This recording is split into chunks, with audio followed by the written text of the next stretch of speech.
बिस्मिल्लाहिर्रहमानिर्रहीम अस्सलामु अलैकुम। मेरा नाम हसन बिलाल चौधरी है और एक न्यू वीडियो के साथ आपको अपने चैनल में खुशामदीद कहता हूं। दोस्तों, बहुत सारे लोगों का सवाल आ रहा था कि हमें हसन बिलाल भाई ये बताएं कि बहबूद सेविंग सर्टिफिकेट होल्डर की मौत की सूरत में रकम की अदायगी या मुनाफा की अदायगी या मुनाफा की वसूली और रकम की वसूली किस तरह होगी। तो आज की इस वीडियो में मैं आपको बताऊंगा कि बहबूद सेविंग सर्टिफिकेट, जैसा कि आप सब जानते हैं कि बहबूद सेविंग सर्टिफिकेट उन लोगों को जारी किया जाता है जो डिसेबल होते हैं, जो सीनियर सिटीजन हैं, या फिर कोई बेवा खातून जिसने दूसरी शादी या जिसके हस्बैंड की डेथ होगी हो, उनको जारी किया जाता है। तो बहबूद सेविंग सर्टिफिकेट होल्डर की मौत की सूरत में, यानी कि जिसने सर्टिफिकेट खरीदा था, उसकी मौत की सूरत में सर्टिफिकेट किन लोगों को जारी किया जाएगा, सर्टिफिकेट का जो मुनाफा होगा वो कैसे मिलेगा, और सर्टिफिकेट की जो असल रकम है वो कैसे हासिल की जाएगी। तो आज की इस वीडियो में मैं बात करूंगा बहबूद सेविंग सर्टिफिकेट होल्डर की मौत की सूरत में मुनाफा और असल रकम की अदायगी किस तरह होगी। तो वीडियो की तरफ जाने से पहले मेरी आपसे दरख्वास्त है, अगर आप चैनल पर नए हैं या चैनल को सब्सक्राइब नहीं किया तो सब्सक्राइब बटन को प्रेस कर दें और वीडियो को लाजमी आखिर तक देखें। तो हम बात कर रहे हैं जी बहबूद सेविंग सर्टिफिकेट होल्डर की मौत पर सर्टिफिकेट के लिए कौन अहल होगा। जैसा कि आप स्क्रीन पर देख सकते हैं कि सर्टिफिकेट नाकाबिले मुंतकली होगा। एक चीज याद रखिए कि जब सर्टिफिकेट खरीदा जाएगा ना, तो ये नाकाबिले मुंतकली होगा, यानी कि कोई भी शख्स इसको मुंतकिल नहीं कर सकता। जिस शख्स ने खरीदा उसी के नाम पर रहेगा, बशर्ते कि नामजद नॉमिनीज जो हैं कायदा 5 के लिहाज से अहल सर्टिफिकेट होल्डर की मौत पर इसका हकदार होगा। अब यह चीज आप समझ लें कि नॉमिनी जो होगा ना, नॉमिनी नॉमिनी की मैं आपको पूरी डेफिनेशन समझाता हूँ कि नॉमिनी होते कौन है।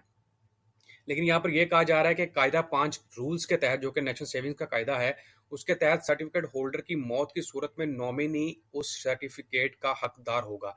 सर्टिफिकेट की मुंतकली इसके इनके नामों के तहत मुकर्रर करदा हद के साथ मशरूत है। अब मुकर्रर करदा हद कौन सी है, ये भी हम बात कर लेते हैं वीडियो में।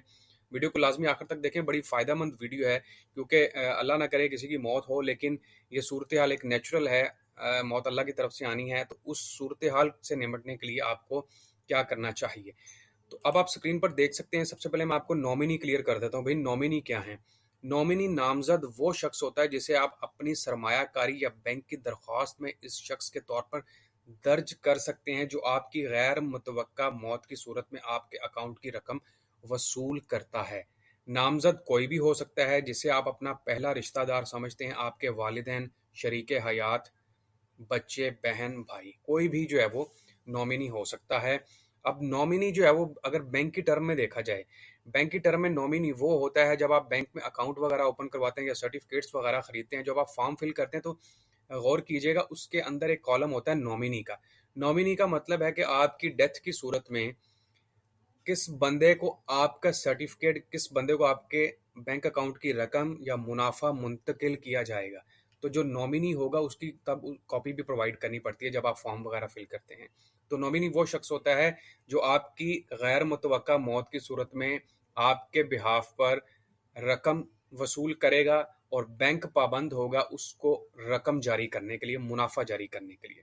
अब हम मजीद तफसीलात जान लेते हैं। यहाँ पर आप स्क्रीन पर देखें कि सर्टिफिकेट्स का खरीदार खरीदारी के वक्त नामजदगी कर सकता है, यानी कि नॉमिनी कर सकता है। सर्टिफिकेट का खरीदार जो सर्टिफिकेट को खरीद रहा है, तजवीज़ करदा दरख्वास्त खरीदार पिछले को तब्दील या मनसूख भी कर सकता है। अब ये चीज़ एक और समझ लें कि जिस बंदे ने सर्टिफिकेट खरीदा है वो अपनी हयाती की सूरत में, यानी कि अभी जिंदा ही है, और वो चाहता है कि नॉमिनी तब्दील कर दे, तो ये भी मुमकिन है, लेकिन ये तब मुमकिन है जब तक वो जिंदा है। जारी करने वाली अथॉरिटी को नोटिस के जरिए किसी भी वक्त नामजदगी सर्टिफिकेट्स के खरीदार की मौत की सूरत में प्रिंसिपल समेत, यानी कि असल रकम से समेत अदायगी, इस पर जमा शुदा रकम और मुनाफा अगर कोई है, के सिलसिले में अदायगी की तारीख तक मैयत के सर्टिफिकेट इसके कानूनी वर्सा को इसके मुताबिक अदा किए जाएंगे। अब नॉमिनी जो भी है, उसकी वाइफ है, उसके बच्चे हैं, उसके कोई पहला रिश्तेदार है, उसके बहन भाई हैं, उसको जो है वो अदायगी की तारीख तक, अदायगी मतलब सर्टिफिकेट किस तारीख तक के लिए बुक करवाया गया था। सर्टिफिकेट आप जानते हैं कि बहबूद सेविंग सर्टिफिकेट की जो मुद्दत है मैच्योरिटी वो 10 साल की है। तो 10 साल की मुद्दत पूरी होने के तक जो है वो मैयत के सर्टिफिकेट इसके कानूनी वर्सा को इसके मुताबिक अदा किए जाएंगे। और अगर फर्ज कर लेते हैं जी कि उसने नॉमिनी कोई नहीं रखा, यानी कि फॉर्म फिल किया और नॉमिनी रखना भूल गया, तो जानशीनी का सर्टिफिकेट जो कि आपको नादरा से इशू किया जा सकता है, वो जो उसके वर्सा है वो लीगल तरीके के तहत इसको हासिल कर कर फिर मुनाफा के हकदार बन सकते हैं। तो ये आपके क्वेश्चन थे जो कि आपने पूछे थे, तो मैंने सोचा एक वीडियो बना दूं, आपको इसकी तफसीलात बता दूं कि किस तरह जो है वो आप बहबूद सेविंग सर्टिफिकेट होल्डर की डेथ की सूरत में रकम और सर्टिफिकेट की जो अमाउंट है वो हासिल कर सकते हैं। तो ये थी नाज़रीन आज की वीडियो। उम्मीद करता हूँ वीडियो आपको पसंद आई होगी, और आखिर पर फिर दरख्वास्त है कि चैनल को सब्सक्राइब कर दें, वीडियो को शेयर कर दें, लाइक कर दें। इंशाल्लाह मिलेंगे एक न्यू वीडियो के साथ। अपना ख्याल रखिएगा। अल्लाह हाफ़िज़।